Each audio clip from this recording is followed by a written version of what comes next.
Muévete un poquitito la silla para acá, para este lado.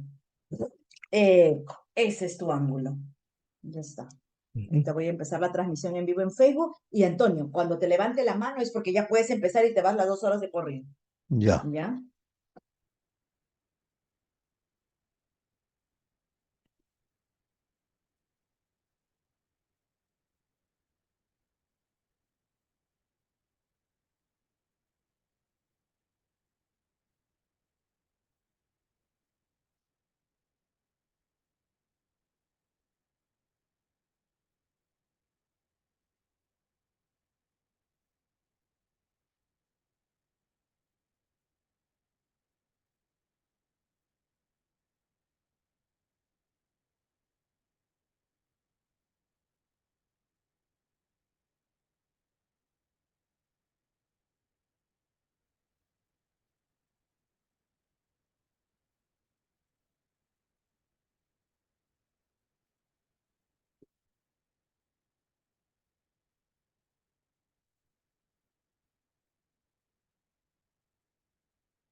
Muy buenos días, queridos participantes de este curso dedicado a ofrecer una lectura crítica, una lectura eh, relevante de esta novela de Alejandro Neira, llamada Monstruo Sagrado, que como hemos señalado en la sesión anterior, eh, tiene la característica de ser una metanovela porque dentro de la historia completa, enriquecida, que desarrolla Neira, hay una novela. Esa es, diríamos, la novela que inspiró la escritura de esta novela. Allí la tenemos. Neira le menciona en muchos momentos del desarrollo de su trabajo narrativo, creativo. Siempre está además señalando que es una novela mal escrita y con ello debemos entender que Mi monstruo sagrado, en cambio, es una novela bien escrita y creo que así es, así ocurre. Bien, me gustaría, antes de comenzar a ofrecer una información acerca de esta segunda parte de la novela, porque recuerden ustedes que Neira, que es un escritor muy irónico, muy inventivo, le ha dado a esta novela la categoría de una oración religiosa y por eso ha dividido su novela en 4 partes en realidad. La primera se refiere al Padre, el Padre Dios, el Padre del novelista. La segunda parte, que es la que vamos a abordar ahora, se llama el Hijo, y la tercera parte es el Espíritu Santo, que abordaremos en la próxima sesión, en la siguiente semana, e incluso hay una sección interesante llamada Amén, de modo que es en el nombre del Padre, del Hijo, del Espíritu Santo, Amén. Eh, Esa es una ironía que nos plantea Alejandro Neira en esta novela. Yo quisiera, repito, señalar que en la parte dedicada al hijo, perdón, al padre, lo que hemos visto en la clase anterior, eh, son importantes todos los capítulos, pero quizá valga hacer un recuerdo de cómo en el capítulo 6 y en el 7, Alejandro Neira, especialmente en el capítulo 7, cuando está narrando la historia prohibida, la historia de esta relación homosexual entre Juan, el embajador MacLean, y su ex asistente personal, Alejandro Perazo, ese es su nombre verdadero, no es Carlos Gómez. Allí él precisamente reflexiona sobre esta historia que involucra a un personaje y a un joven asistente, lo cual indica que es una relación de dominación, una relación, diríamos, anormal desde el punto de vista de la moral tradicional. Y dentro especialmente del capítulo 6, donde además señala que él ha escrito esta historia, esta novela, ha reescrito el monstruo sagrado de Edgardo de Havish, pero además se la ha agregado. Esto ya lo iremos entendiendo, es el final. Él ha reescrito esa novela, pero la ha enriquecido con otras historias. Y lo que hace especialmente el capítulo sexto es señalar que él, el narrador, el que nos cuenta la historia, él también ha vivido una historia similar a la que vivieron el diplomático Maclean y su ex asistente Juan Antonio Perazo. Y entonces el narrador nos dice que él también vivió una historia parecida.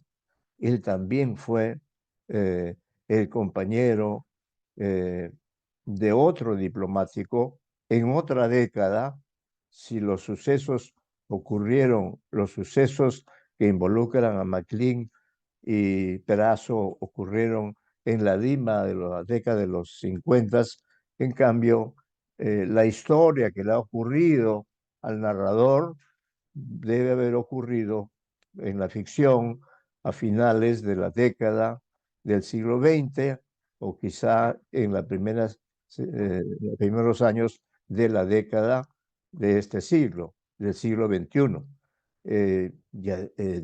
Y él dice entonces que su historia se relaciona con la anterior. De eso se encarga en reafirmarlo en los capítulos a los que haremos referencia esta semana.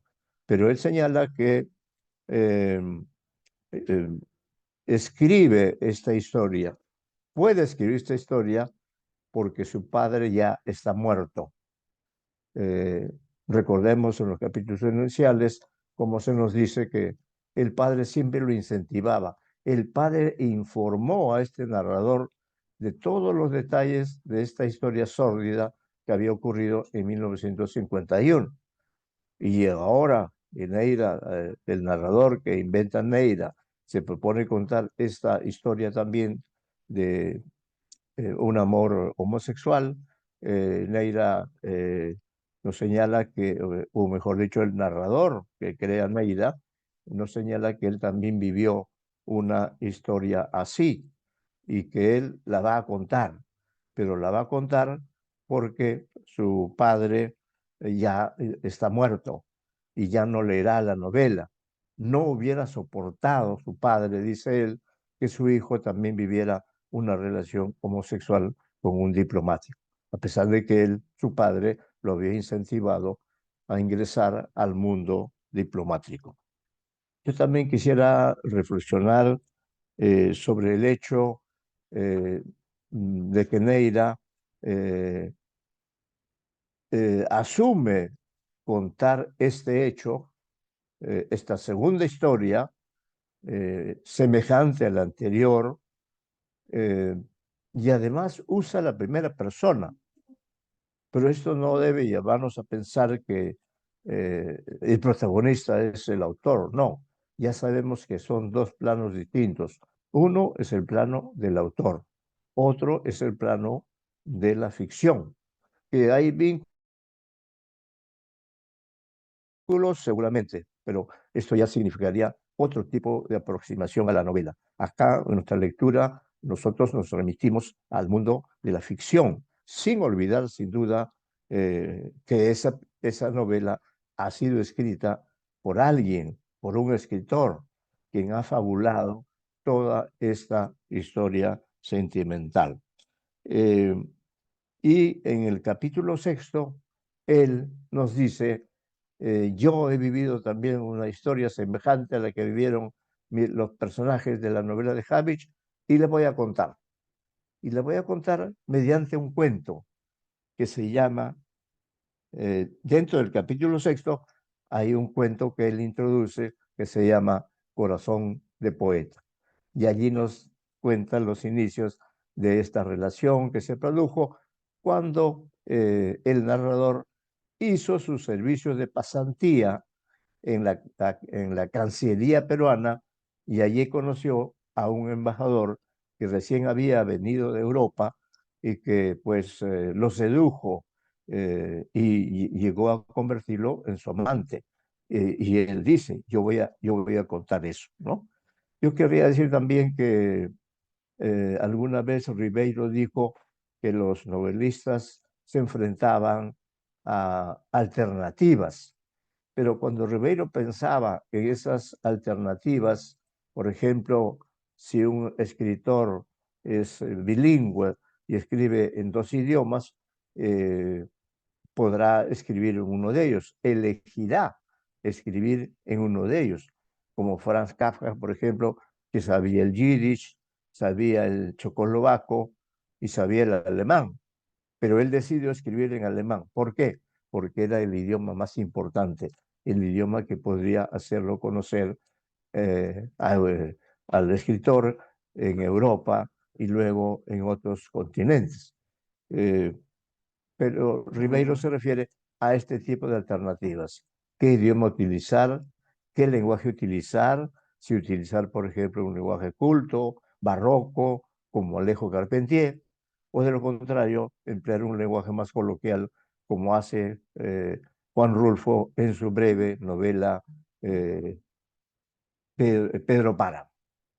Pero además de las alternativas, de la técnica, del estilo a los que se refiere Julio Ramón Ribeiro, pienso que un novelista también se enfrenta ya no solo a alternativas, sino a dilemas, y dilemas que tienen una dimensión ética, como en este caso, que el escritor ha decidido hablar sobre su propia relación homosexual. El narrador ha tomado esta decisión y sabe que al hacerlo se somete a las críticas eh, que pueda hacer el público, los lectores, y nos recuerda que esta novela de Havish en su momento, cuando salió en 1964, esta novela fue, eh,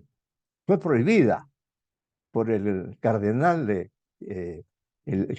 Lima, perdón, no, sí, pues el cardenal de Lima, él prohibió esta novela, Juan Alberto Guevara, Juan Gualberto Guevara, que además prohibió el mambo, perdón, de Pérez Prado. ¿Mm?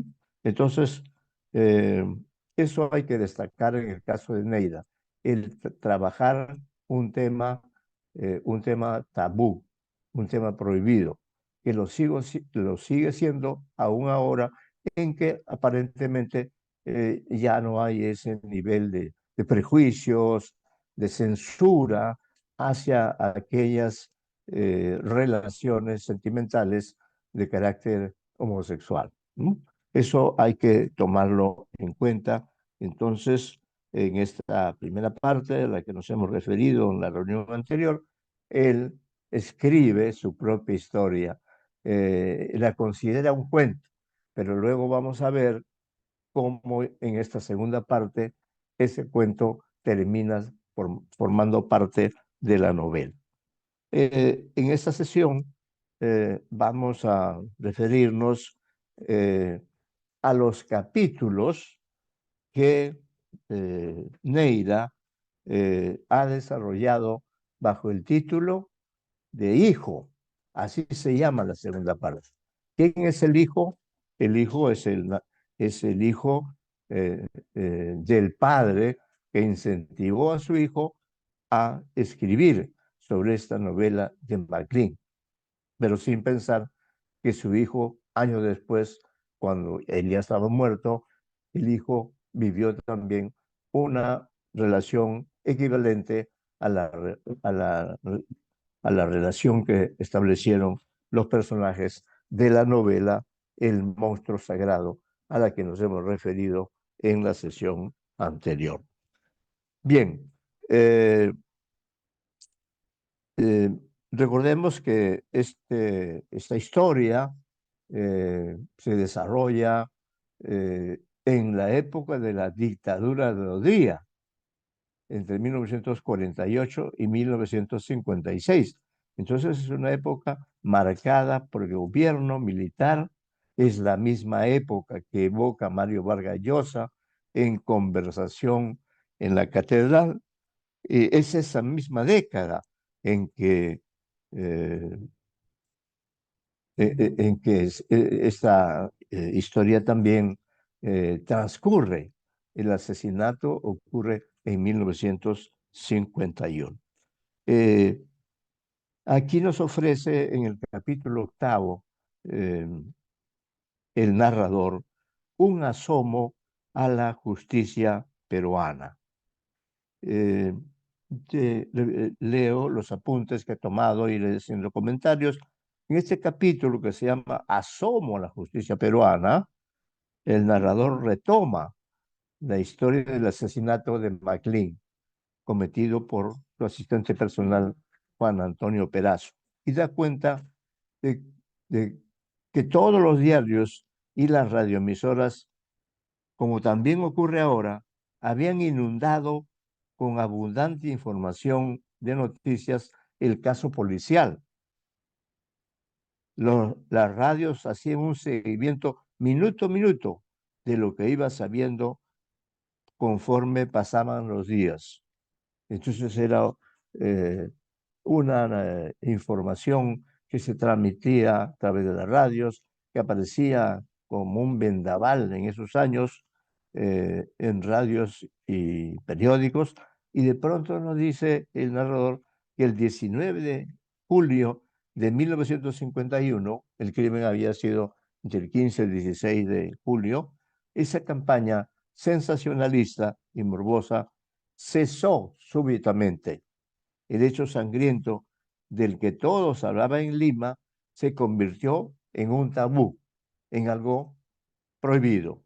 En plena dictadura de Odría, su famoso ministro Esparzas Sañartu, personaje político importante en la novela Conversación en la Catedral 1969 de Mario Vargas Llosa, habría dado la orden de callar. Cito acá textualmente lo que se dice en la novela. Terminen la novela de MacLean. Para mañana se acaba la mariconada, ¿no? Eso es lo que dice supuestamente Esparza Sañal. Y hasta la iglesia se había interesado en el asunto que conmovía la moralidad convencional de la Límada de esa década. El propio cardenal se habría comunicado con el presidente Odría y le había pedido proteger el honor de una familia decente, entre comillas, o ilustre. El dictador habló con Esparza y con sus amigos, dueños de la prensa y el comercio, que eran los periódicos más importantes en aquella época. También a los tribunales de justicia se les ordenó que sean discretos y que no se filtre ningún documento sobre el caso. Eso en 1961 se dejó de hablar súbitamente de ese caso por decisiones políticas. Bien, solo en 1954 nos recuerda el narrador, 3 años después del crimen, miren cuánto duró el juicio, eh, se notició que Perazo había sido condenado a 20 años de prisión.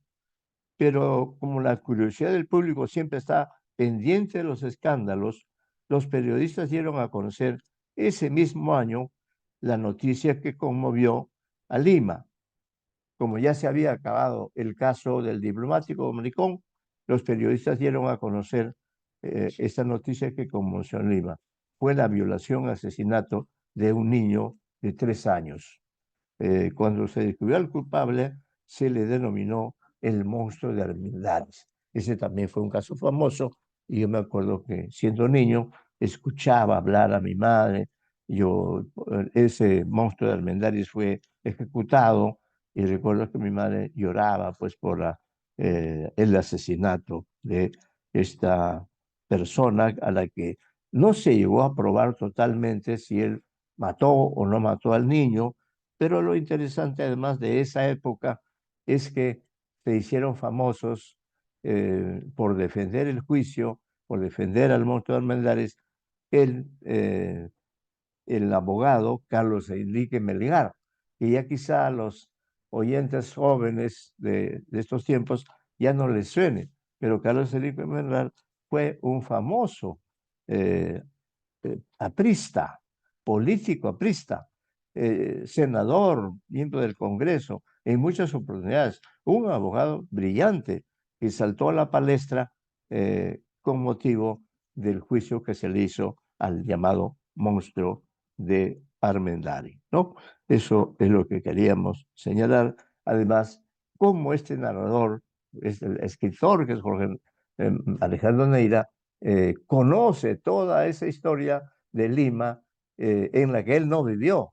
Él vivió muchas décadas después, pero su padre lo incentivó a conocer la historia y ahí vamos a ver varios ejemplos que muestran que Neira es un acucioso buscador de noticias. Nos va a sorprender con algunas noticias que no conocíamos. Más adelante, en honor a su padre y a su propio interés en ese suceso trágico, el narrador, varias décadas después, quizá a finales del siglo XX o inicios del XXI, siguió investigando las pistas, eh, siguió investigando las pistas eh, eh,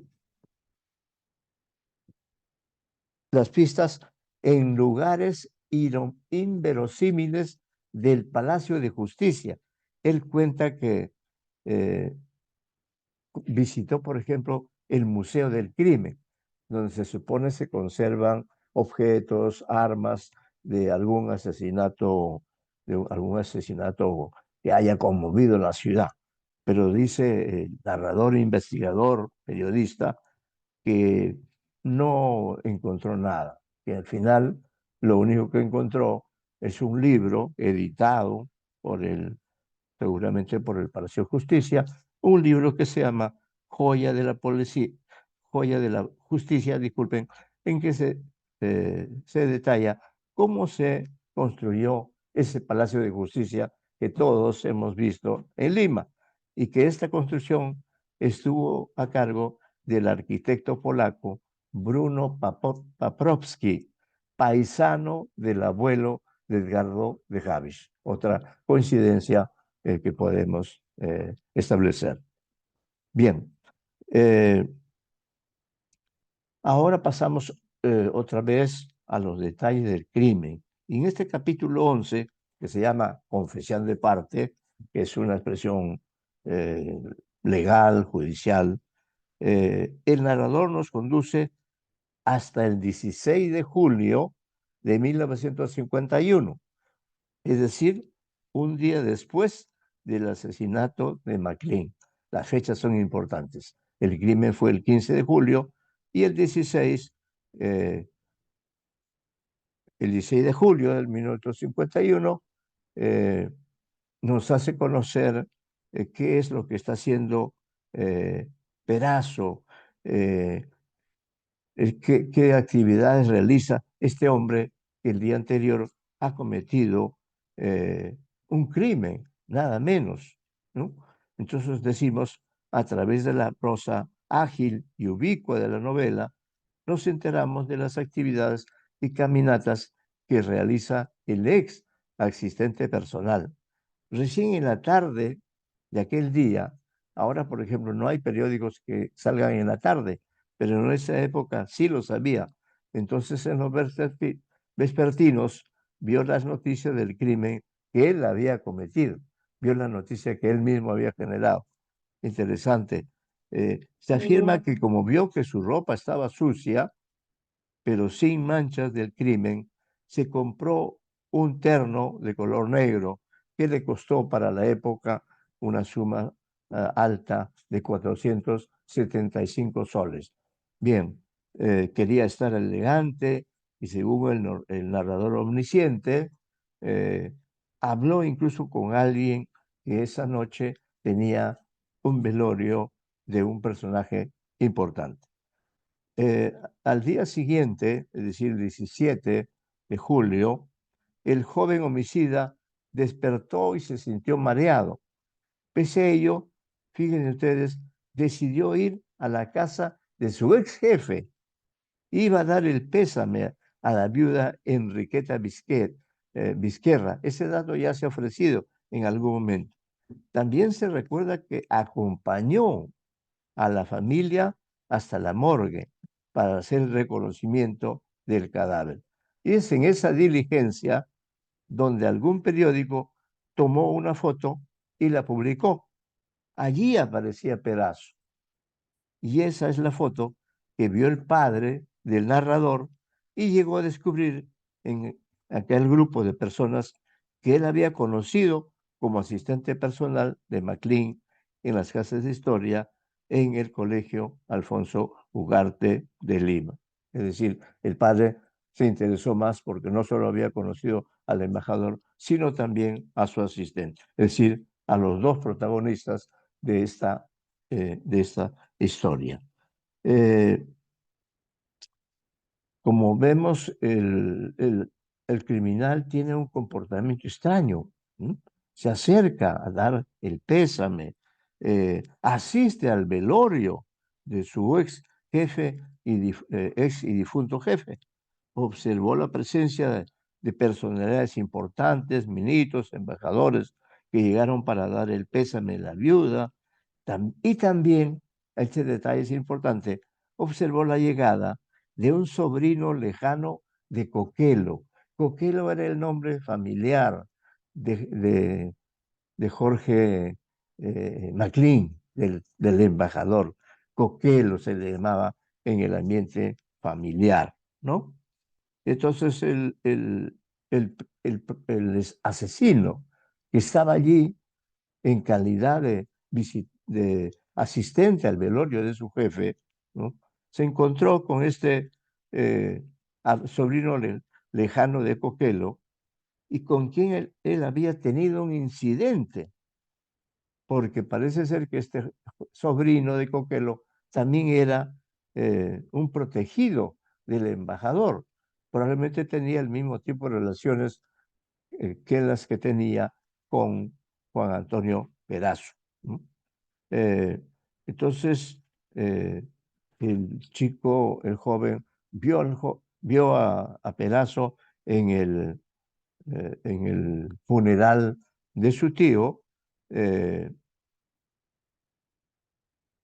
y se acercó a él y lo encaró. Le dijo, ¿qué haces acá? Tú no eres de la familia, ¿no? Y fue tan notoria la discusión que hubo entre el sobrino de Coquelo y el asesino que estaba presente, que este incidente no pasó desapercibido para el hermano de MacLean, para Alejandro MacLean, quien se acercó a la escena. Enseguida se hicieron presentes dos policías, los policías estaban allí, disfrazados de asistentes al velorio, ¿no? Y condujeron a los jefes a fin de interrogarlos. En esas preguntas hechas en la misma casa donde se efectuaba el velorio, Perazo le contó al policía apellidado Lázaro detalle de su relación con el embajador. Le dijo que había sido su alumno en el colegio Alfonso Ugarte y después se desempeñó como su asistente. Confesó que mantenían una intensa afectividad. Y en este recuerdo, cuando en enero de 1950 MacLean fue nombrado ministro plenipotenciario en Lisboa, le consiguió a su exalumno un puesto de trabajo para que viajara con él a Lisboa. El policía contrastó los datos que le dio Juan Antonio Perazo, el asesino, con los informes de la viuda sobre lo que había hecho su ahora difunto esposo aquel domingo de 15 de julio de 1951. El interrogatorio continuó y finalmente Perazo dijo, yo lo maté, ¿no? Es decir, en el mismo velorio, en esta conversación en un lugar apartado, el policía, solo con este interrogatorio, hizo que Perazo dijera, sí, yo lo maté, ¿no? Y en todo caso, llama la atención la frialdad que él había tenido para asistir al velorio. Si no hubiera sido el velorio, probablemente no había sido descubierto o hubiera su captura hubiera sido más interesante, más laboriosa. Bien, el 10º capítulo de esta novela se titula Unos zapatos de charol, así se denomina. Entonces, decimos aquí que la policía le ha habido, como acabamos de ver, en el velorio, Perazo confesó su crimen. Por eso decimos, a la policía le había sido fácil lograr que el ex asistente confesara su delito, pero había que sacarle partido a este caso para mostrar el heroísmo y la inteligencia que habían desplegado los sabuesos. Cito Neira, Perazo no podía haber sido capturado de manera tan sencilla, sin que los policías siguieran algunas pistas que les permitieran haber dudado primero, seguido después y finalmente acorralado. Y los zapatos de charol entraron a tallar en esa historia de valentía e inteligencia que había permitido a los investigadores atrapar al criminal que había puesto en zozobra y estado de alerta a Lima y al Perú entero. Y esa versión, además, la policía pues había inventado esa historia, ¿no? No dijo que Pedazo había confesado, sino que el descubrimiento había sido más espectacular. Pero además eh, esa versión debía darse a conocer a través de los diarios, con el propósito de que los lectores eh, elogien el trabajo de los expertos en descubrir al culpable. Pero antes, ya lo hemos señalado, los diarios serios habían recibido la orden de no publicar más detalles sobre ese horrendo crimen. Querían proteger, según ellos, el prestigio de la familia del diplomático. Sin embargo, y nos cuenta el narrador, que vamos a ver, solo un periódico, en realidad un pasquín de aquellos años, El Sol de Lima, que muchos no recordamos, difundió el libreto urdido para manipular a la opinión pública. Según el informado y acucioso narrador, dicho pasquín era una inversión del ministro del Interior y una invención de Esparza Sañar, es decir, como en la época de Fujimori, cuando Montesinos compró a toda la prensa, ¿no? Y entonces la prensa publicaba lo que Montesinos ordenaba. Según nuestro minucioso narrador, los ejemplares del Sol de Lima se encuentran en la hemeroteca de la Biblioteca Nacional, ¿no? Que sin duda él ha leído y ha encontrado la curiosa historia de unos zapatos de charol. ¿Qué tienen que ver unos zapatos de charol en una historia de crimen, de sangre, de relaciones anómalas? Quizás sí, por lo último, ¿no? Y nos hace saber que en la nota periodística del Sol de Lima del martes 17 de julio ya se indicaba que unos zapatos habían sido encontrados envueltos en papel periódico. Esos zapatos eran la evidencia que le había servido a la policía para investigar y dar con el asesinato. Siempre tiene que haber un objeto curioso dentro de un crimen para darle una mayor espectacularidad, una mayor curiosidad al hecho mismo. Y ahora, ¿cómo aparecen esos zapatos? Nos lo dice el narrador. Había sido el propio diplomático MacLean quien había regalado a su asesino esos zapatos nuevos el 13 de julio.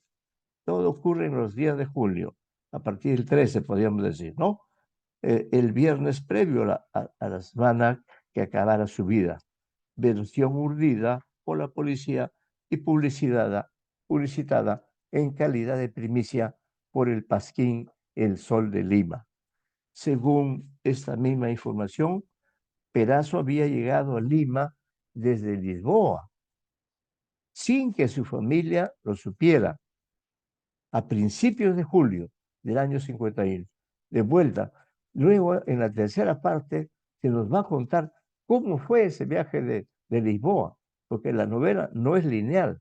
La novela viaja entre el presente y el pasado, de modo que es muy completa, llena de detalles muy sugestivos, algunos de los cuales nos permitimos mencionar para que ustedes puedan también apreciar el detalle que tiene Neire, como esto de los zapatos de charol, ¿no? Eh, como hemos dicho, era el propio Maglin quien había regalado esos zapatos nuevos a Perazo, su asistente personal. Según esta información, como he señalado, Perazo había llegado desde Lisboa, su familia no lo sabía, porque él vino en barco y luego por tierra desde Guayaquil a Lima.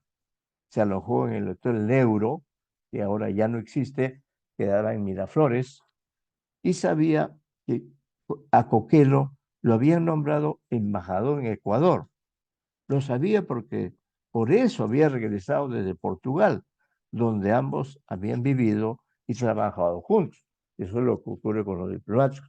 Están en un país, están en Lisboa, de pronto el gobierno decide que deje Lisboa y vuelva al Perú y de allí al Ecuador. Entonces él se vino por avión, seguramente, pero el asistente se vino en un viaje por barco, un viaje muy complicado. Perazo, como su ex secretario personal, quería verlo al regresar ya a Lima, entrevistarse con él para que lo ayude a conseguir trabajo en la diplomacia, porque el único trabajo que tenía Perazo era de asistente personal. A sus 26 años y con su experiencia en Lisboa, quizá podía ingresar como secretario. El joven asistente había querido quedarse en la capital portuguesa, conocer Europa, pero no fue así. Aquí se produce eh, una analepsis, un viaje al pasado, para recordar la larga e incómoda travesía de Perazo entre Lisboa y Lima, ¿no? Es una analepsis pequeña. Volvió en barco, su viaje duró casi 3 semanas y lo dejó en Guayaquil. Desde allí viajó por tierra y llegó a la capital peruana el 4 de julio de 1951. Casi no salía de lo cansado que estaba. Eso sí, había pedido que le trajeran a su hotel El Sol de Lima, que es el pasquín donde se publicó esta historia curiosa, ¿no? Para enterarse cada día de las noticias del Perú y del mundo. Así se fue recuperando, leyendo el periódico citado, y su caldo de gallina en Surquillo. Casi no conversaba con nadie. La comida también es un elemento importante en la historia que tiene mucho humor, mucha ironía, recrea la Lima de las décadas de los 50.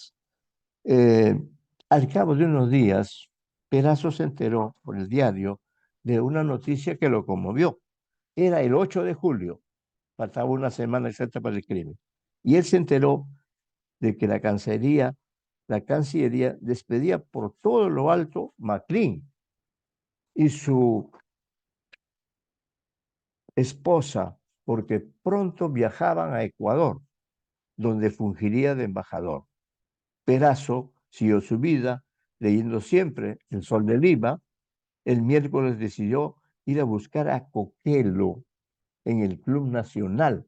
Es un club famoso, está en la Plaza San Martín de Lima, ¿no? Entonces el narrador señala eso. Eh, Como Perazo quería ver a su ex jefe, lo fue a esperar en el Club Nacional. Necesitaba verlo, hablar con él. Lo esperó en el Cine Colón. El Cine Colón estaba al lado del Club Nacional. Su ex jefe apareció, le dijo, y le dijo a Perazo, el embajador le dijo, sabía que vendrías, ahora no tengo tiempo. Lo citó para el viernes en la portada de Guía, que es la parte norte de Lima. No sé por qué lo citó ahí. Dice Perazo, en la versión del narrador, que el embajador le miró los pies a Perazo. Es ahí donde reaparece la historia de los zapatos. El ex asistente sentía frío y volvió al hotel. El viernes 13 de julio, pasada las 6 p.m., Perazo esperaba a MacLean en portada de Guía. Seguía soportando las bajas temperaturas. Es que del verano portugués había pasado al frío de Lima. Espera con ansias a su maestro y guía ese viernes. Hacia las 6:30 p.m. apareció el auto de Coquelo. Cap lo reconoció, el Perazo quiero decir, lo reconoció, subió al coche y este arrancó. Al parecer iban a Ancón. Solo cuando estaban cerca de Puente Piedra, el embajador paró el auto. Y acá vienen unas palabras de MacLean, recordadas por Perazo. MacLean le dice, ahí tienes un regalo, dijo MacLean. Perazo de inmediato se precipitó hacia el asiento trasero para saber qué había. Es un par de, y complementó Coquelo, es un par de zapatos nuevos para que por favor te cambies esas cosas horribles que parecen de pordiosero. Y luego no fueron a ninguna parte, simplemente parece que MacLean tenía como un único propósito darle los zapatos nuevos para que no luciera como pordiosero, esos famosos zapatos de charol, ¿no? Y bueno, se deshizo, lo dejó ahí en la carretera, encontraron para ir unos policías y Perazo pudo regresar a Lima, eh, pero sin la compañía de Coquelo. Parece que el único objetivo de Coquelo era entregarle esos famosos zapatos de charol, pieza importante, según la policía, para el descubrimiento del criminal, ¿no?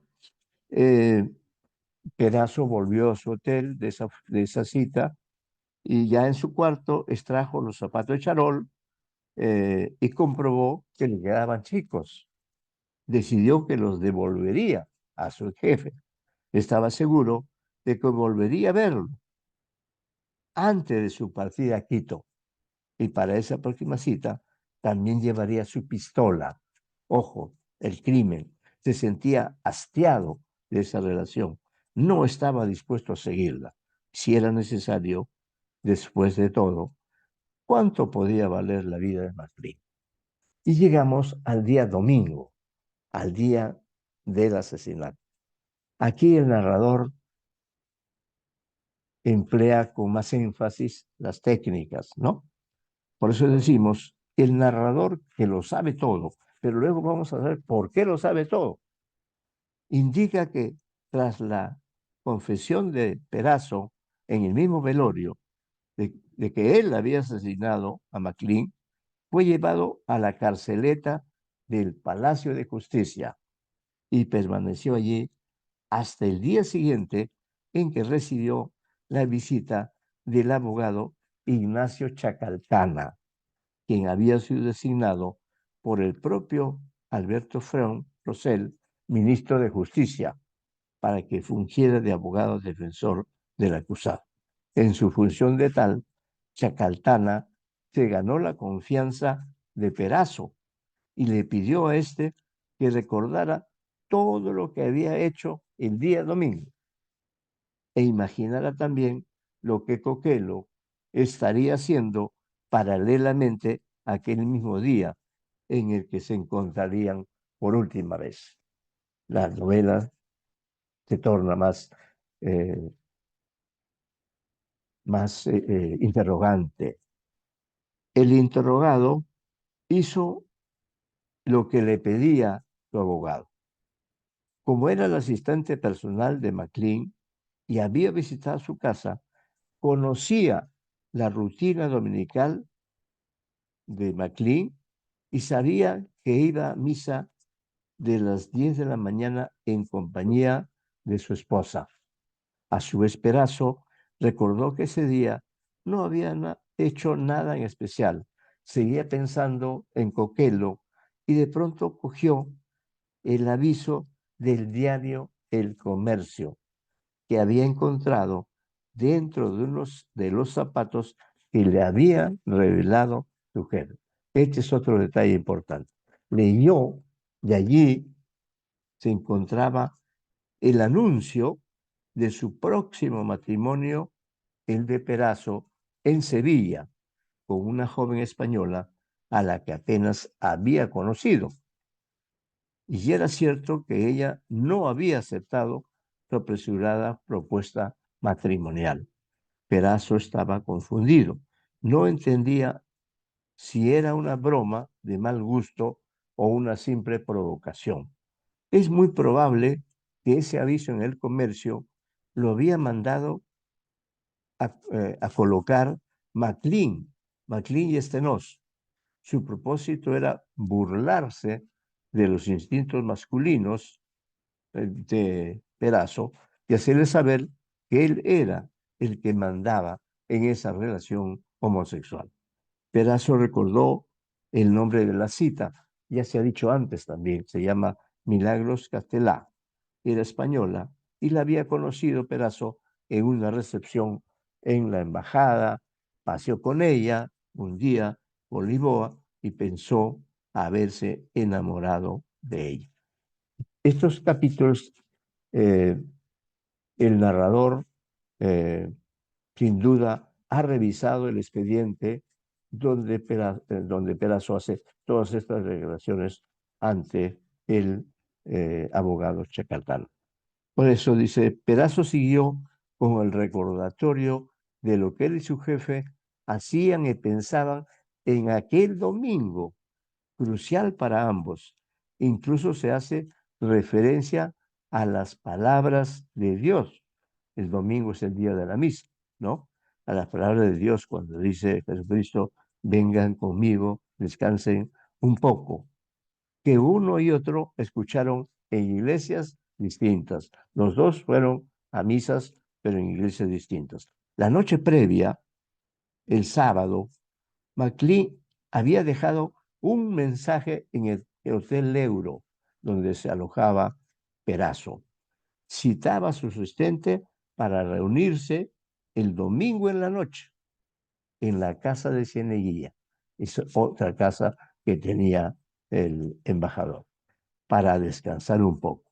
El embajador partiría pronto al Ecuador, de modo que no se verían durante buen tiempo.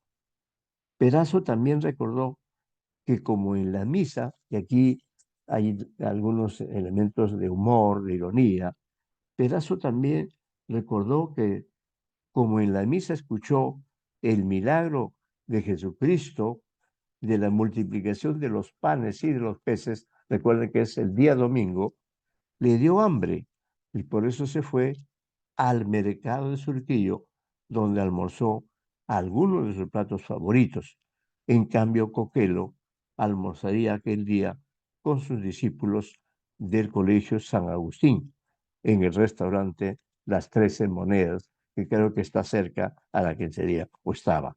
En su recuento, Perazo también realiza un elogio de la sabiduría de su jefe, quien estaba al tanto de lo que ocurría en todas partes del mundo. Por ejemplo, lo del paralelo 38 de Corea.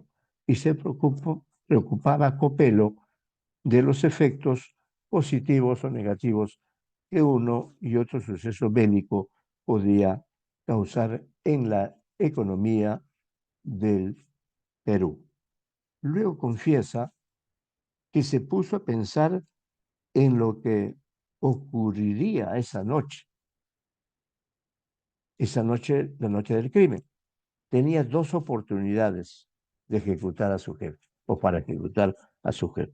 Una en la casa de Cieneguilla, a donde ellos dos irían aquella noche, y la otra en el camino a Cieneguilla. Señala él a su abogado defensor, en el expediente que el narrador ha consultado, seguramente, señala que optó por la segunda, es decir, por matarla, en matar a Coquelo en plena en plena vía pública, ¿no? Es decir, antes de llegar y en plena vía pública, como hemos dicho, cometió el crimen. Descartó hacerlo en la casa porque ésta le traía malos recuerdos. Ya había estado él antes en la casa de Cieneguilla, con Maclín y sus amigos, sus amigotes, ¿no? Es decir, allí había presenciado bacanales y fiestas de hombres solos, desnudos, y eran personas de familias decentes de Lima, pero que tenían historias secretas, ¿no? Todos ellos eran amigos de Coquelo, eh, hombres que hacían esas bacanales de hombres solos. En esta última parte de su confesión, Perazo se cuestiona a sí mismo, deplora su relación homosexual con el diplomático. Perazo ya había cumplido 26 años y no había hecho nada por su vida. Habían sido 7 años de relación de dependencia, de sumisión a Coquelo, quien lo consideraba su mascota y hasta como su mujer o mujercita, ¿no? El asistente personal no comprendía por qué él, siendo un joven atlético, estaba cerca de un hombre viejo, gordiflón y sin fuerzas. Los 2 últimos años habían sido horribles, con celos y reproches de por medio, también reconciliaciones y viajes, y todo pagado por el Estado peruano. Además, la situación se complicó cuando a Maclean lo nombraron embajador de Ecuador. Observamos que en la novela hay ciertas reiteraciones, pero como es una historia amplia, es inevitable que haya reiteraciones que además la novela tiene una forma circular. Entonces, acá se nos recuerda que a Maclean lo habían nombrado embajador del Perú. Pedazo quería quedarse,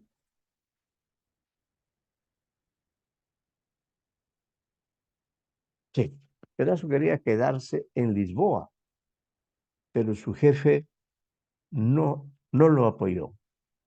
No hizo ninguna gestión para conseguir un puesto en Lisboa. Él quería que Perazo vaya a Quito, es decir, que continúe la relación homosexual. Y ya sabemos que Perazo no aceptó esta propuesta y por ello tuvo que volver por mar, como ya hemos sabido. Pero en el viaje de regreso compró una pistola en Guayaquil. La idea de asesinar a Coquelo fue tomando forma.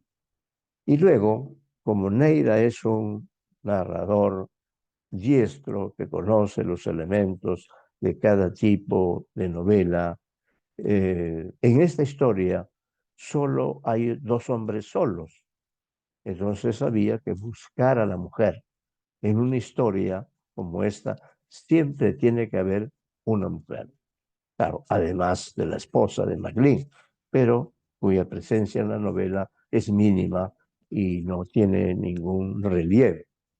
Por eso el capítulo 12 de la segunda parte, que tiene como título El jefe, el capítulo 12 tiene una expresión en francés, chercher la femme, buscar a la mujer. Hay que buscar de donde sea a un personaje femenino que encaje en esta historia, ¿no? Entonces el narrador nos dice que la prensa escrita de aquella época cumplió un rol por partida doble y menciona dos diarios importantes de esa época, en plena dictadura, la prensa y el comercio. Como decimos por allí, la prensa ya no existe, ¿no? Pero Jaime Bailey ha escrito una novela precisamente sobre los últimos días de la prensa, ¿no? Bien,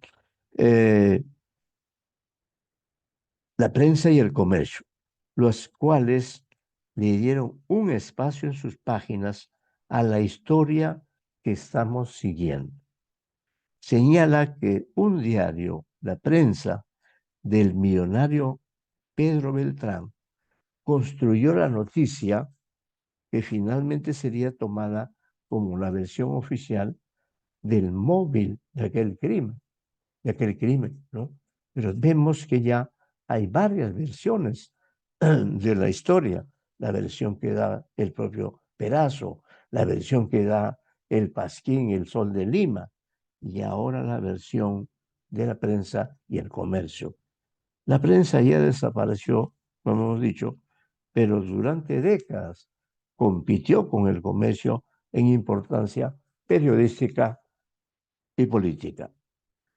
El narrador que ha rastreado sus páginas para descubrir los secretos de este caso traza un perfil de su propietario, Pedro Beltrán Espantoso, un nombre que a los jóvenes que siguen esta sesión no les dice mucho, pero a quienes hemos vivido en la segunda parte del siglo XX, el nombre sí nos dice mucho. Eh, Allí dice que Pedro Beltrán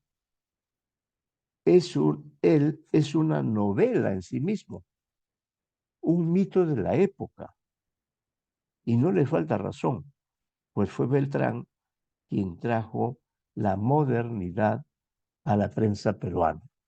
Esa fue una de las épocas de oro del diario La Prensa. Logró juntar a los periodistas intelectuales más destacados. Se hablaba de la escuelita de la prensa, ¿no?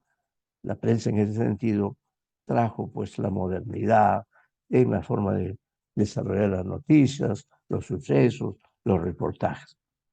Define con estos términos a Pedro Beltrán Espantoso, que dio en su diario un espacio a una versión sobre, eh, sobre la presencia de la mujer en esta historia.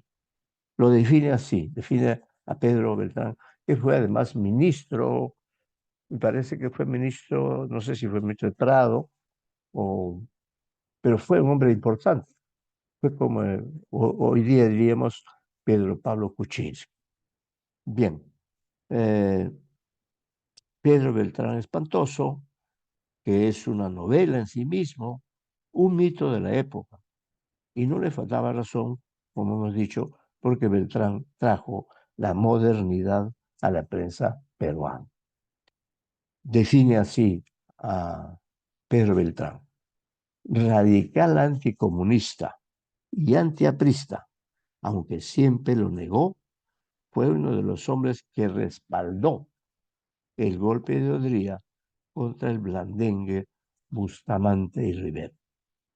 Beltrán era cercano a Maclean, también al embajador asesinado. Si había alguien interesado en que no se siguieran extendiendo aquellas habladurías sobre Maclean y su asesino, ese era Beltrán. Lo singular en el orden de los hechos que se cuentan es que después de hacer el elogio del dueño de la prensa, nuestro informado narrador, que también es periodista, retoma un dato que ya había ofrecido y que procede de las páginas del Comercio, el rival, el otro gran diario de la época y también de estos tiempos, porque es el decano.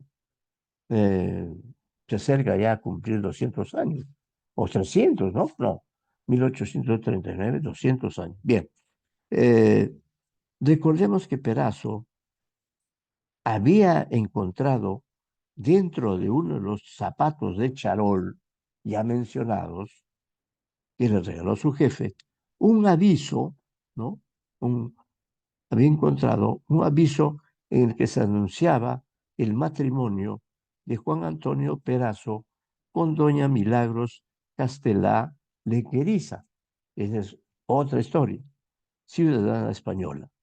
Esa noticia se publicó el 23 de junio de 1951 y las investigaciones posteriores habían establecido que el supuesto contrayente había llegado a Lima procedente de Guayaquil por tierra el 4 de julio. Nadie de su familia había dejado ese aviso del próximo matrimonio de Perazo. Ni siquiera sabía que había llegado a la capital peruana. Como vemos, Mi monstruo sagrado es también, y en especial, una novela policial, donde hay misterios que nadie descubre. En las páginas del cuaderno de recepción del comercio, donde se anota el nombre de la persona que se hace responsable de la noticia, no figura ningún nombre. Y en cuanto al dato del precio, solo se anota la palabra cortesía. ¿Quién tiene el poder e influencia para hacer publicar una noticia falsa? Perazo sospechaba que ha sido MacLean el que ha llevado o ha filtrado esa información para incomodarlo. Sus vínculos con los dueños del diario limeño le han servido para hacer circular una versión que perjudica al asistente personal, porque en realidad es una burla, ¿no? Pedazo no se va a casar, no tiene ninguna novia española. El narrador incluye una breve referencia sobre la joven española que Perazo había conocido en Lisboa. Más adelante en la novela veremos historias ambientadas en Lisboa. Su propio jefe le había asignado la tarea de acompañar a Milagros durante su estadía en la capital portuguesa. Pero el anfitrión y guía de la visitante se sintió enamorado a primera vista y antes de dejarla en su hotel, le pidió que se casara con él. Milagros, como es previsible, descartó la oferta y le contestó que ella estaba comprometida, comillas, con un buen sevillano, con un hombre de Sevilla, y se despidió de él. MacLean llegó a enterarse de aquella declaración amorosa y se burló de su incauto asistente. Era pues el diplomático el que estaba dentro de aquel aparecido en el comercio.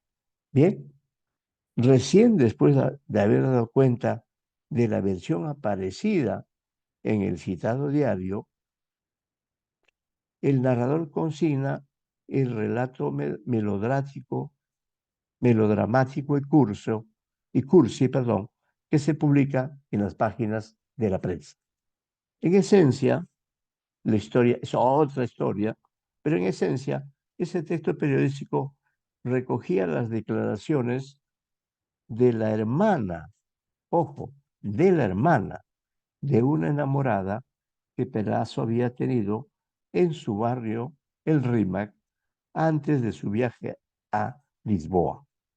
La novia limeña no estaba en condiciones de hablar sobre su romance, porque estaba impactada por la noticia del asesinato cometido por su vecino de barrio y ex amigo. Es una pequeña historia más, muy minuciosa y propia de una novela que aborda temas prohibidos en una época en que predominaba y predomina una moral convencional. En el fondo, el propósito de aquella narración urdida por los periodistas del diario Beltrán era descalificar a Perazo, presentarlo como un joven desequilibrado y a la vez mujeriego que hacía promesas sentimentales por doquier. En cuanto al móvil del crimen, la prensa afirmaba que de por medio había una relación laboral, jefe subordinado, en la que surgió de pronto un deseo de venganza en el asistente por algún favor no correspondido y quizá un chantaje. Ese era el meollo de la hipótesis planteada por el diario de Pedro Beltrán. Descartaban que hubiera una sórdida historia de amantes homosexuales y clandestinos, como se rumoraba en la chismosa y maldeciente Lima.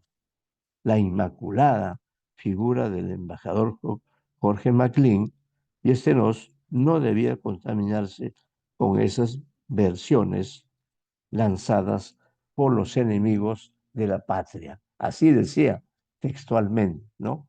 Por los enemigos, por lanzarse con esas versiones lanzadas por los enemigos de la patria. Sin duda, como ya hemos dicho antes, la fuente de toda esta información menuda e indiscreta acerca de la vida de una pareja de amantes homosexuales, y en especial del victimario, proceden del expediente que habría organizado el abogado defensor de Perazo, Chacaltana, y que el acucioso narrador ha consultado para nutrir esta historia compleja y prohibitiva. El defensor del asesino consideraba que, comillas, esto es algo que dice el defensor del asesino, dice, consideraba que, comillas, aquellas relaciones enfermizas de maestro y discípulo, esa intensa afinidad espiritual, era algo de lo que Chacaltana tenía muy claro que debería cuidarse mucho de mencionar en la corte, pero quizá más bien aquella historia de los amores de Perazo en la prensa, bien trabajadas y complementadas con el sueldo de el comercio, podía convertirse en elementos de ayuda para la defensa. Todo esto nos demuestra pues que en la época, como también ahora, los diarios sin duda construían historias o brindaban informaciones sobre los sucesos impactantes en función de factores políticos, económicos, diplomáticos, como es el caso eh, de McLean y Estenos, asesinado por su asistente. Sin embargo, los dos grandes diarios de Lima les interesaba que no se filtrara esta versión de que se había tratado de un crimen pasional. Por eso uno y otro diario elaboró una versión que mostraba a Perazo como un heterosexual, es decir, como alguien que había tenido una novia antes de irse a Lisboa y otra novia que tuvo en Lisboa, ¿no? Y que aprovechó McLean para lanzar la noticia falsa de que Perazo se iba a casar. Todo esto era parte de una campaña muy bien montada, ¿no? Bien, el capítulo 13 de esta ficción se denomina Presa Fácil. Presa Fácil. Podría haberse denominado también Prensa Fácil. Es que aquí Neira juega mucho con las palabras. Es muy creativo, como vamos a tratar de mostrar, aunque ustedes lo pueden apreciar mejor. Agüita lo pueden apreciar mejor cuando lean directamente la novela, ¿no? Una vez amplia, como ven, minuciosa, hay desplazamientos espaciales, eh, hay varias historias, está comprometida la diplomacia, la política, el poder, los medios de comunicación, los rumores, todos esos son ingredientes de esta historia ocurrida en la Lima de 1951.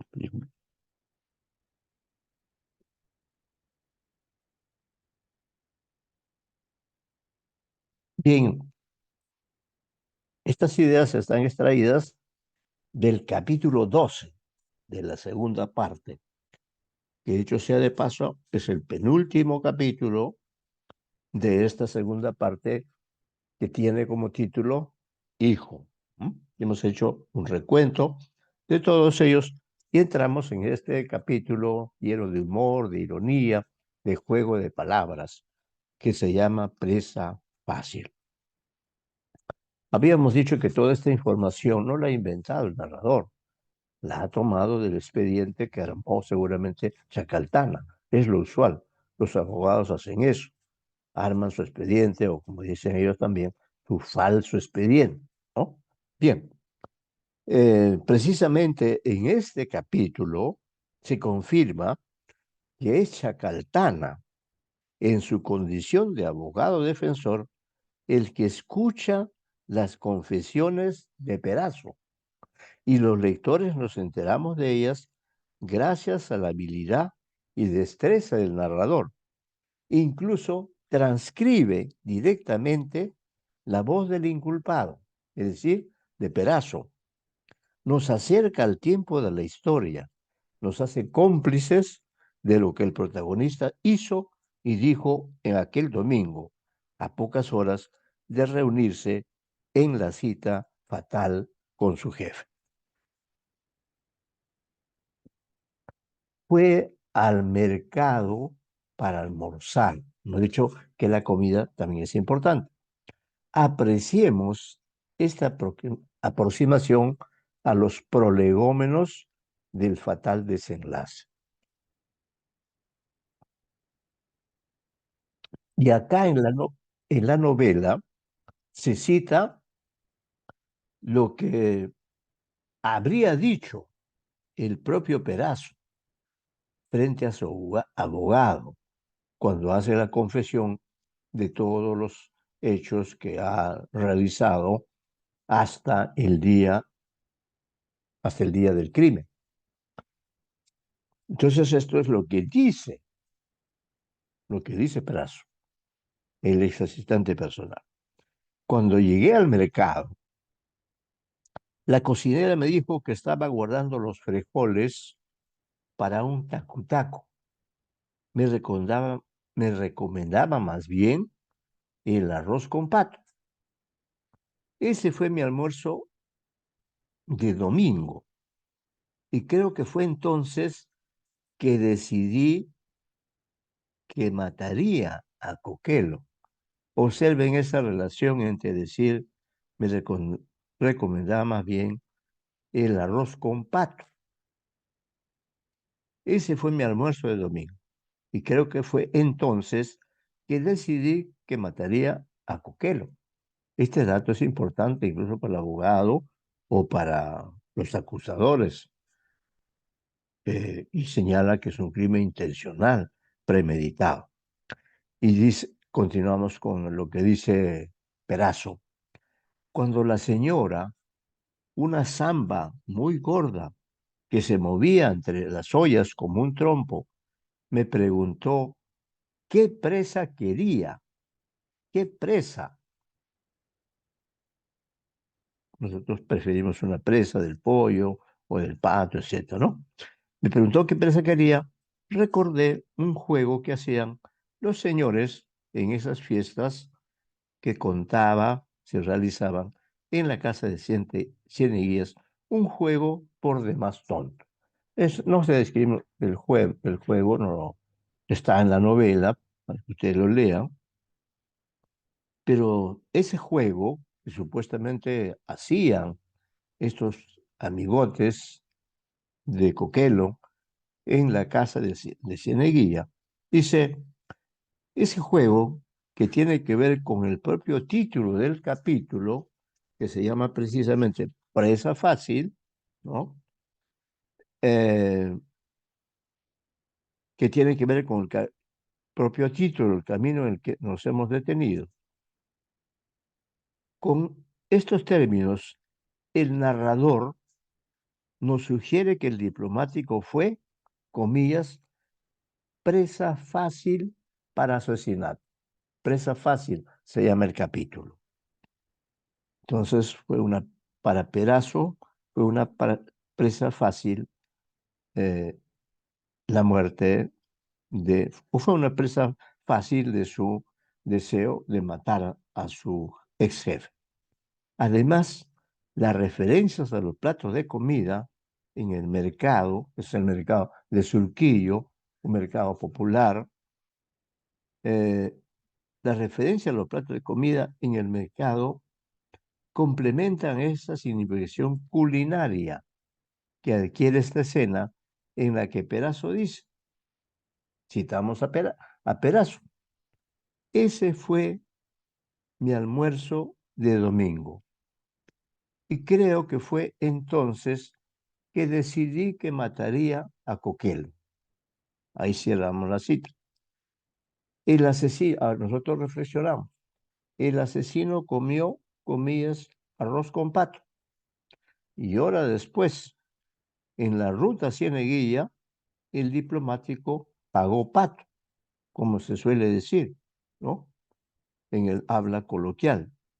Hay más detalles interesantes en este capítulo 13 que sin duda no citamos por razones de tiempo, ¿no? Pero además el número del capítulo es cabalístico, es el número 13.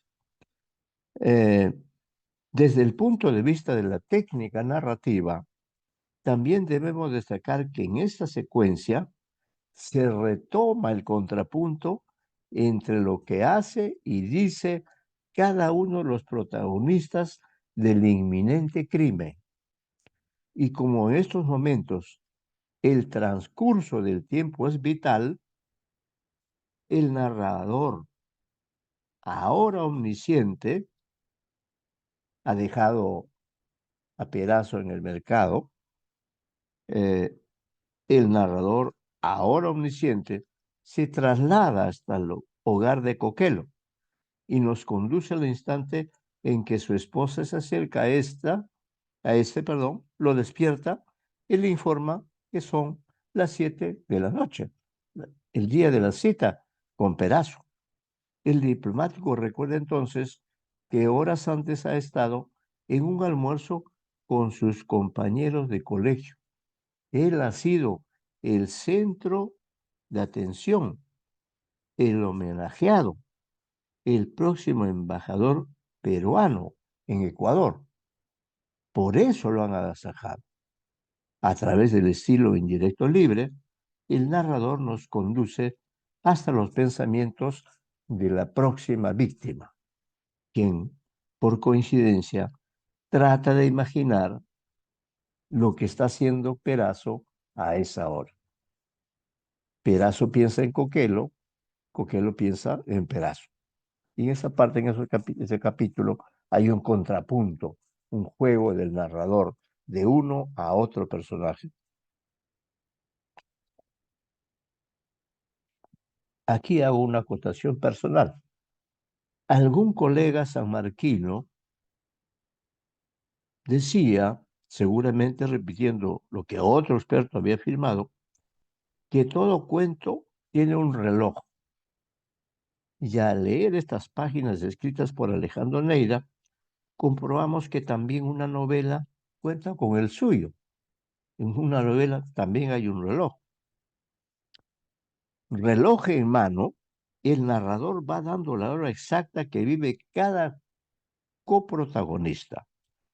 A las 7:05 p.m., Perazo, comillas, miraba ansiosamente su reloj pulsera.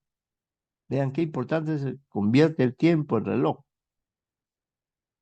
Su reloj pulsera que tenía sobre la cama. Era previsible que el asistente pensara en lo que había planeado hacer cuando se encontrara con Coquelo. Para enfrentarlo tenía a la mano su pistola Mauser. Seguimos con la cita.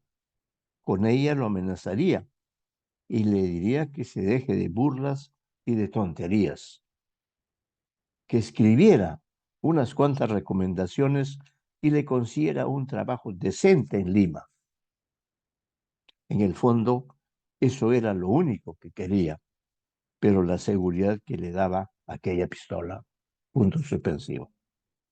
Vamos a otro parágrafo, a otro acápite de este capítulo denominado Presa Fácil. En la siguiente secuencia, el narrador despliega su arte y estrategia para mostrar de modo simultáneo, hasta donde ello sea posible, lo que hacen y piensan uno y otro protagonista a las 7:30 de la noche. Y la cita es a las 8. Coquelo planea, comillas, ser un poco más amable con su joven Efebo.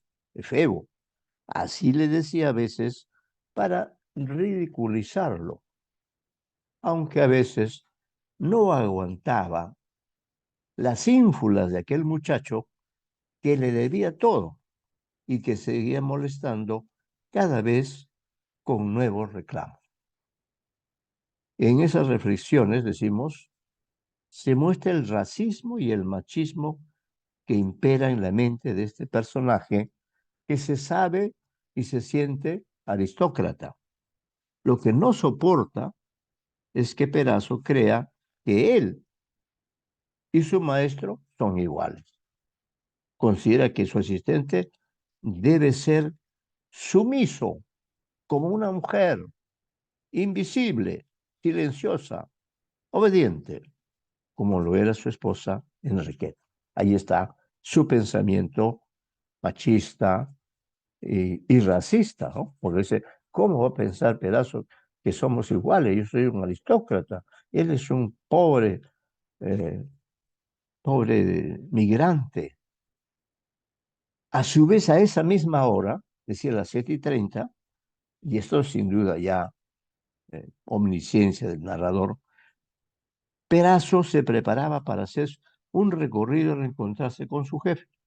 Llevaba consigo en el bolsillo la pistola Mauser y bajo el brazo escondía un paquete, un par de zapatos de charol envueltos en papel periódico, los mismos que había recibido 2 noches antes y que no le habían quedado. En el otro bolsillo portaba el recorte de periódico del Comercio, en el que se anunciaba el matrimonio de él con Milagros Castellá. Ese aviso que se burlaba de Perazo.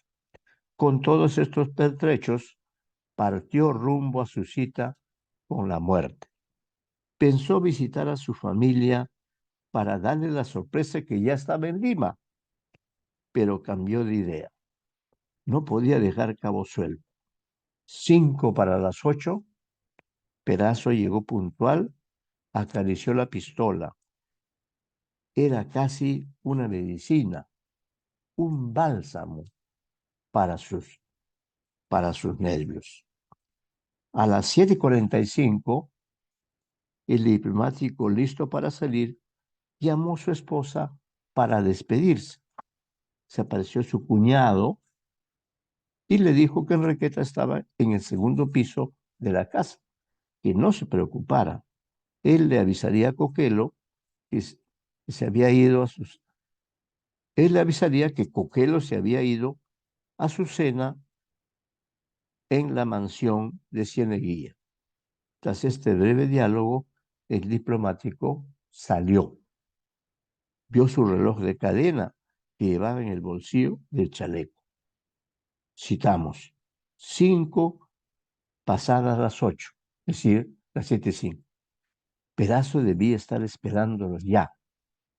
Así es la vida, comenta Coquelo. El jefe tiene que hacerse esperar. El profesor tiene que hacerse esperar. El hombre tiene que hacerse esperar, ¿no? Con ese espíritu marcha Coquelo a esa cita fatal.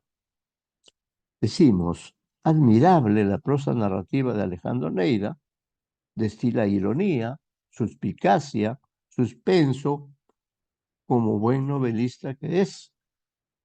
Cronómetro en mano nos informa que son las 8:25 de la noche y Pedazo desespera en la espera.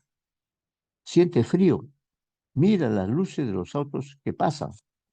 Se dijo a sí mismo que no aguantaría más de 5 minutos. Como ven acá, es una escena, ¿no?, que está siendo contada de modo directo. La pistola Mauser le daba la seguridad que le faltaba. También lo calentaba, lo excitaba. Casi a las 8:30 p.m.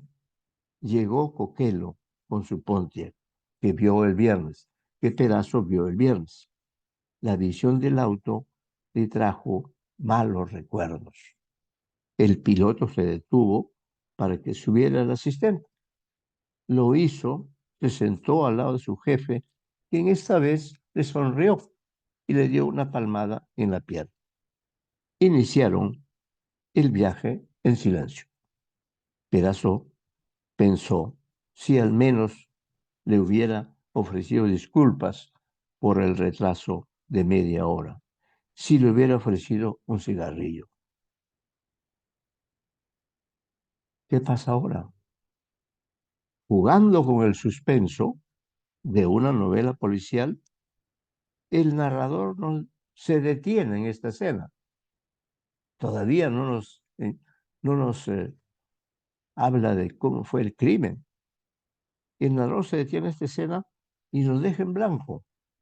Detiene la historia del embajador maricón, como decía el padre del escritor, y en el siguiente capítulo retoma, sin más preámbulos, comillas, aquel cuento que contiene algo de mi historia, solo para desembarazarme de él, el cuento.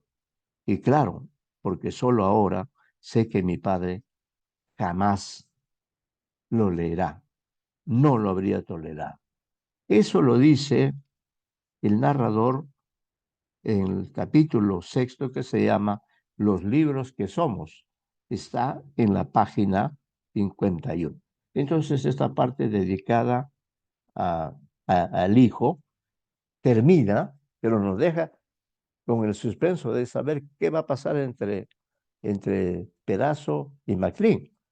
Y retoma en el capítulo 14, retoma la historia que había comenzado en el capítulo 6 de la primera parte.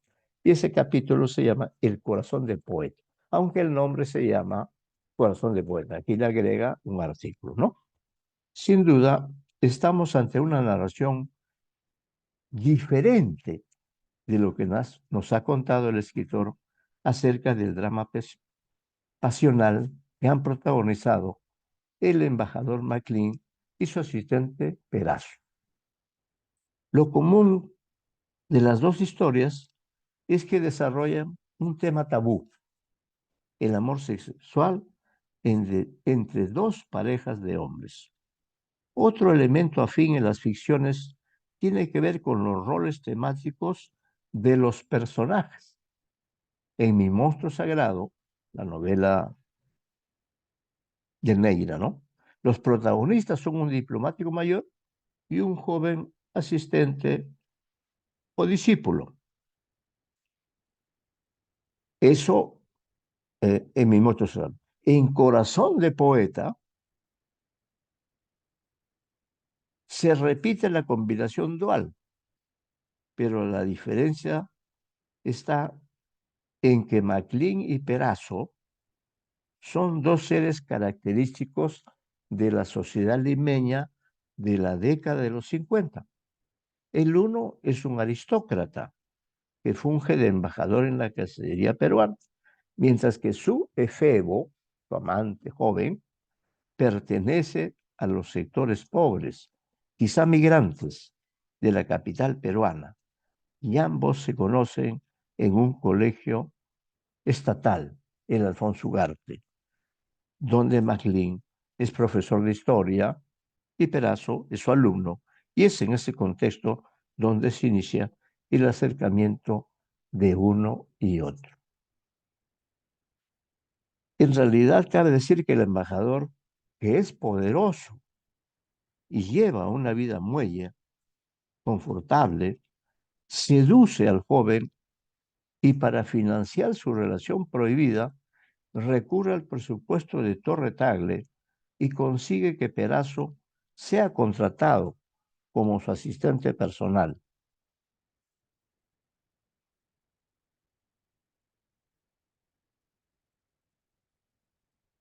De ese modo, su exalumno pasa a ser su pareja, hasta que, buen tiempo después, y luego de un viaje de ida a Lisboa y de vuelta a Lima, el pacto sentimental se quiebra.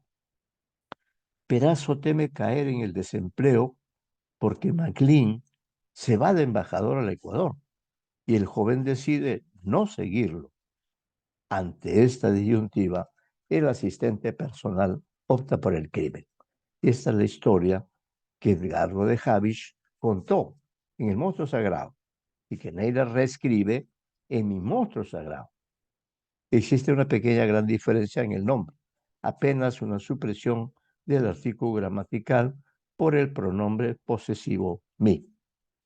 Retomemos ahora la lectura de Corazón de Poeta, que es la ficción que se interpola en la novela de Neira, en calidad de elemento añadido y de contraste con respecto a la historia original que ambos escritores comparten. En rigor, es Alejandro quien realiza la intertextualidad y su narrador explica dónde reside la diferencia. Lo hace en el capítulo 6, ya mencionado, primera parte. Padre, unas líneas antes de incorporar su cuento para poner en autos a sus lectores. He aquí la cita del capítulo 6, donde comienza a contar Corazón de Poeta. Dice el autor de Corazón de Poeta, ya no es el autor de Mimoto Serrano, sino el autor de Corazón de Poeta. Dice, lo que me pasó también,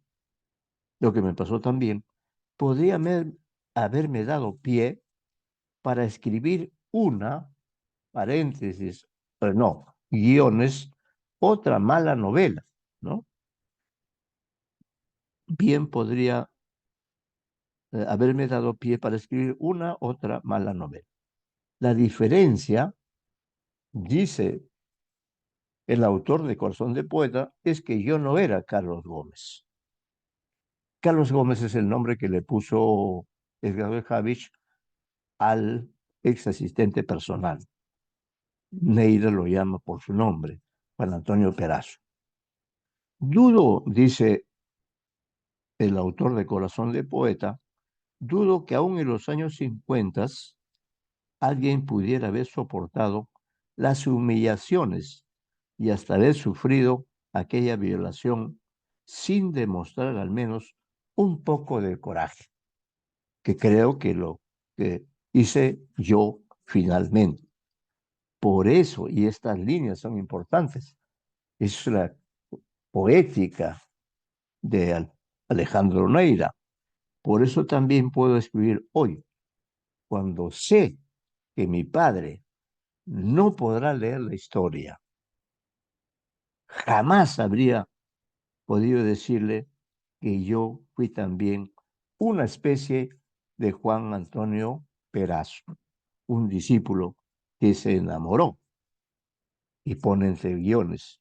Igual es difícil esta palabra. Un discípulo que se enamoró. Igual es difícil esta palabra de otro hombre. Y ahora sí, volvemos a las páginas finales del capítulo 14, sí, 14, El corazón de poeta. Como hemos indicado, esta historia la incorporó el narrador, como ya hemos dicho, en el capítulo 6, cuyo título es Los libros que somos, que ya hemos comentado en la reunión pasada. En dicho relato se cerró también las incidencias de una relación homosexual entre un joven que pasó una temporada en la Cancillería, cumpliendo una pasantía académica, ¿no? Esta relación entre un joven que pasó una temporada en la Cancillería y un diplomático mayor que había regresado de Europa. Se estableció un vínculo de discípulo y maestro entre ambos, a la vez que compartían, como se ha dicho, un amor prohibido. Y al contar los detalles de dicha relación, el narrador utiliza expresiones propias de un tratado sobre el arte de amar. Quizás se inspire en Ovidio o Virgilio o en otro escritor que haya tratado el tema, pero sí menciona Ovidio, menciona Virgilio, ¿no? Utiliza expresiones propias de un tratado sobre el arte de amar, en el que se incluyen acápites alusivos a las fases que vive en su experiencia afectiva. El narrador está contando su propia historia, pero la está contando en el cuento El corazón del poeta, pero el corazón del poeta se incorpora al universo de Mi monstruo sagrado, que a su vez incorpora como las cajas chinas, una historia dentro de Odisea. Volvemos al capítulo 6, porque es el antecedente, es allí donde nace. Y desde el capítulo 6 nos hemos trasladado a 14, pero necesitamos volver al 6. Dice, en el capítulo 6 decimos, en forma de preceptos o reglas, incluye 3 subtítulos dentro de los que evoca momentos o escenas protagonizadas por el joven universitario y su admirado y culto amante. Dichos subtítulos que se aparecen en la primera parte del cuento Corazón de Poeta, dichos subtítulos son, dice, primer arte, guión, tiene la expresión de la flor. Eso está en la página 61 del 6º capítulo. Segundo arte, guión, tienen sus palabras calor. Página 61 también. Tercera parte, tiene la arrogancia del sol. Y pone una barra y luego una interrogación y dice, atracción por el cuerpo masculino. Vamos a citar una parte del tercer arte, en el cual el narrador da respuesta a la pregunta planteada en dicho arte, en ese arte de la atracción por el cuerpo masculino. Y el narrador del corazón del poeta dice, no, nunca lo había sentido. Hasta donde recuerdo, además de chiquillo, siempre tuve las mismas reacciones y deseo por las mujeres desnudas en revistas y películas pornográficas que circulábamos entre amigos. Jamás había pensado que un hombre me pudiesen gustar. Peor, causar todas aquellas sensaciones que se agolpaban en mí. Eso era, a todas luces, una aberración. Y sin embargo, puntos suspensivos. Esta confesión es importante porque corresponde al momento en que la pareja homosexual ya está en viaje de placer por Europa. Y en eso también hay un paralelismo con la novela que cuenta Edgardo de Javis y con la novela En otro grado de Neira. Porque en todos los casos, en la de Javis ya recordamos que, claro, en situaciones, en condiciones muy diferentes, sin embargo, eso lo conoceremos en la tercera parte. Claro, también Perazo estuvo en Lisboa, pero en cambio el viaje de este protagonista de Corazón de Poeta, pues fue un viaje por todo lo alto, ¿no? Entonces, sobre esta cuestión de la admiración del cuerpo femenino, perdón, masculino, y esto me hace recordar, no está mal que lo diga, a una novela de mi admirado escritor Selenco Vega, Segunda Persona. Les recomiendo vivamente, de Selenco Vega, segunda persona. Entonces también se plantea en esta historia también es un amor sexual, la admiración que siente el personaje en relación con el cuerpo masculino. Bien, esta confesión, ¿no? Esta confesión sobre el cuerpo masculino, la admiración al cuerpo masculino. Esta confesión es importante porque corresponde al momento en que la pareja homosexual ya está en viaje de placer por Europa. En cambio, el viaje de Perazo fue un viaje de trabajo, ¿no? Y disfrutan en Florencia, Italia, la contemplación de la escultura de David, escultura creada por Miguel Ángel. El narrador anota el comentario que hizo su amado maestro diplomático.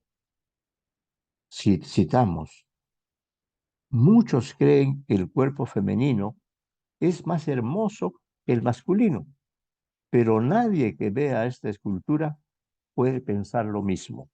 Miguel Ángel sin duda tenía afecto por lo bello y en este mármol puso todo lo bello que puede ser un hombre. Con esta escena de intimidad entre ambos concluye la primera secuencia del cuento Corazón de Poeta, en el capítulo 6, el cual reaparece en el capítulo 14, que se llama El Corazón de Poeta, el último de la segunda parte denominada Hijo, que estamos examinando en estas páginas. Agreguemos que el citado cuento asume mayor importancia porque da título al capítulo final de la citada segunda parte de la novela.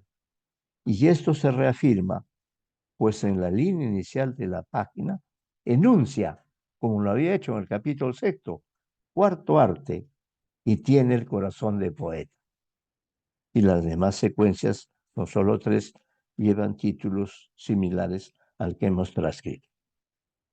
En el cuarto arte, ya citado, el narrador nos dice, nuestro viaje fue inolvidable, y escribe una relación de las más de 10 ciudades que visitaron los amantes peruanos. Agrega que disfrutó y enriqueció su cultura al lado de su maestro y reconoce que, comillas, era feliz de pasearme junto a un hombre que sabía tanto de todo, tanto del arte y de la vida, del sexo, y que yo creía estaba enamorado tanto como yo. Cierra la comida. En esta breve secuencia, en efecto, su amante le da una lección sobre la música, en la cual hay un dosis de humor e ironía y diálogos ágiles y sugerentes. En esto se aprecia un contraste entre la sabiduría del maestro diplomático y la ignorancia del discípulo. En el quinto arte, que se llama De niño grande y de nombre niño, los personajes ya están de regreso en Lima. El narrador reconoce que estaba completamente enamorado. Y él, su maestro, ya se había aburrido de mí y de mi cuerpo. Sucede casi siempre así, dice con resignación el autor de Corazón de Poeta. En efecto, decimos, ambos coprotagonistas solo se cruzaban en los pasillos de la Cancillería y se veían cada vez menos. Para el narrador, este enfriamiento del amor es previsible e irreversible, como ocurre casi siempre. Él se debate en la duda. Piensa que en su caso, comillas, fue distinto que todo, fue único e irrepetible, pero cada historia de amor es igual a otra, solo que con personajes y escenarios diferentes. Sí, sigue la cita. Y sin embargo, son estos detalles que cada quien recuerda los que hacen que cada historia sea también única. Y en esta misma secuencia, otra vez, cerramos comillas, en cada historia sea también única. Y en esta misma secuencia, otra vez el maestro le da una lección acerca de la pintura a propósito de un cuadro nuevo, un Cupido desnudo y sonriente del pintor Caravaggio, que el narrador no había visto antes en la casa de su amante. Este descubrimiento le provoca celos, se pregunta quién le ha regalado ese cuadro, sospecha que hay otro amante, se produce un diálogo cáustico e irónico, con un sutil juego de palabras que revelan otra vez la ignorancia del joven, pero también eh,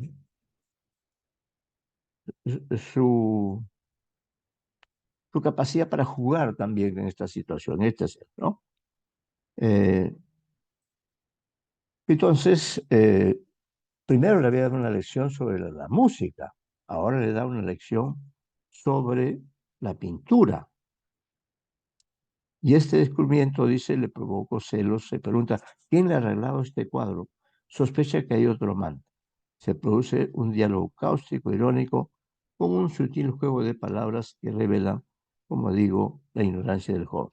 De esa carencia de cultura se aprovecha el diplomático para decirle, comillas, contigo no se puede. Véase ya.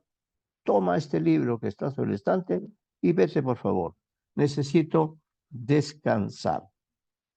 Así termina este amor homosexual con violencia verbal, pero sin muerte sangrienta como en el monstruo sagrado de Edgardo de Javich, la vapuleada novela del diplomático escritor, publicada en 1964 en la séptima serie de Populibros y Mi monstruo sagrado, de Alejandro Neira, versión revisada y corregida de la historia del embajador Maclean y su asistente José Antonio Perazo, que ocurrió en el lejano año de 1951, en algún lugar de Lima la Horrible, como había escrito Sebastián Salazar Bond.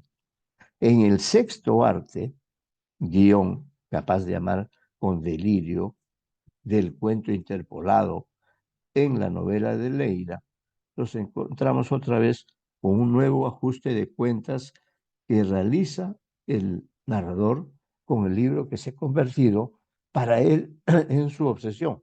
Leamos lo que dice la reveladora cita que inserta en las páginas finales de la segunda parte del libro, materia de nuestra exposición, ¿no? Esto es lo que dice en el capítulo 14. El monstruo sagrado, vuelve a decir Neira, o el narrador, perdón. El monstruo sagrado es una novela mal escrita, como la mayoría de cosas que escriben los diplomáticos acostumbrados a la floritura, al barroquismo y a la impostura, pero encierra la clave de mi amor, de todo lo que hice por culpa de él. No sé qué esperaba cuando me dijo que me llevara a aquel libro. No sé si se pudo imaginar lo que le sucedería. Lo relevante de estas líneas es que el narrador en aquella ocasión de su última reunión con su propio monstruo sagrado, el embajador, que le hizo conocer y disfrutar de Europa, este le dice que se lleve ese libro que está sobre el stand y se vaya. Así lo hace. Aquel volumen es nada menos que el monstruo sagrado. Otra vez, de Edgar de Havish. Quizá ya en las partes anteriores de la novela ya se ha contado que eh, el joven, el joven narrador tenía un ejemplar en la biblioteca de su padre. Pero qué curioso que acá otra vez este diplomático que ha sido su maestro le diga, eh, llévate ese libro, ¿no? Eh, el embajador que le hizo conocer y disfrutar a Europa, este le dice que se lleve ese libro que está sobre la mesa. Así lo hace. Aquel volumen es nada menos que el monstruo sagrado del Edgardo de Cádiz. Las dos últimas oraciones de esa cita crean expectativa en el lector. Esas dos oraciones que comienzan con la expresión no sé, como en el poema de Vallejo, los heraldos negros, hay golpes en la vida, yo no sé. Las dos últimas oraciones eh, comienzan con la expresión no sé, son enigmáticas y aluden a sucesos que afectan a los dos protagonistas. La respuesta la dará el narrador en los próximos capítulos de la tercera parte que se llama Espíritu Santo. También en esta secuencia final del cuento y de la segunda parte de la novela, el narrador reafirma lo que ya ha expuesto en más de una ocasión. Dice, la historia del monstruo sagrado es verdadera, ocurrió en los años 50 y ofrece un rápido recuerdo y recuento de lo que ocurrió en la noche del 15 de julio de 1961 y quienes fueron los protagonistas de ese fatal desenlace. Y al escribir sobre aquellos sucesos, el narrador afirma que se siente identificado con, comillas, aquel pobre joven abusado por un embajador bipolar y bisexual que en nada se parece a mi consejero hermoso, pero que en el fondo era un impostor, un simulador. Y añade que leyendo aquel libro estupendamente malo, me di cuenta que todos habíamos vivido, que todo lo que habíamos vivido, que todo lo que habíamos vivido era parte de una antigua tradición diplomática, la del cortejo de los efebos, la de la iniciación al hedonismo. Había sido engatusado, como muchísimos otros jóvenes más o menos educados, atraídos al arte de amar, o más bien al sexo por el arte, cuando no por deporte. Al efectuar la evocación novelesca, el narrador nos dice, yo también había sido parte de un antiguo juego. Mi monstruo sagrado había sido más joven y guapo, pero no menos guachafo ni más cultivado. Él había sido el personaje de un guión, de una trama ya establecida, recurrente en el mundo de la Cancillería. Su última afirmación es retadora. Dice, la diplomacia, el arte de las formas, me había conquistado, pero eso tiene que cambiar.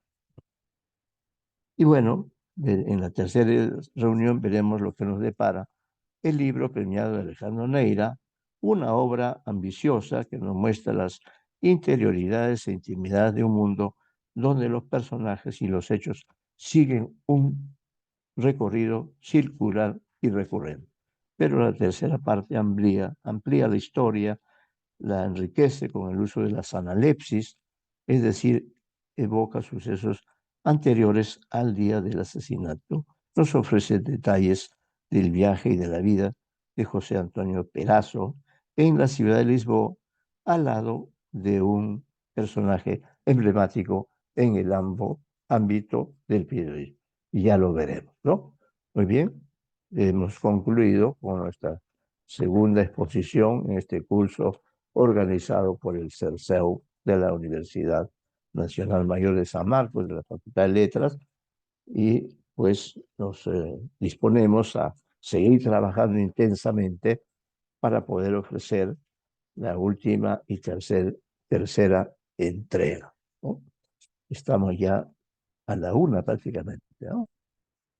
Bueno, cerramos, nos despedimos, pues ustedes, quizá la próxima habrá un tiempo para las preguntas, pero hoy creo que hemos ofrecido otra parte fundamental de esta novela que en realidad da para más de 3 sesiones. De hecho, eh, esta tercera sesión pues, nos vamos a sentar sobre todo en Espíritu Santo y quizá vamos a dejar a ustedes como tarea que lean Amén, ¿no? Porque la novela que no es tan voluminosa, sin embargo, tiene una complejidad, una riqueza muy grande.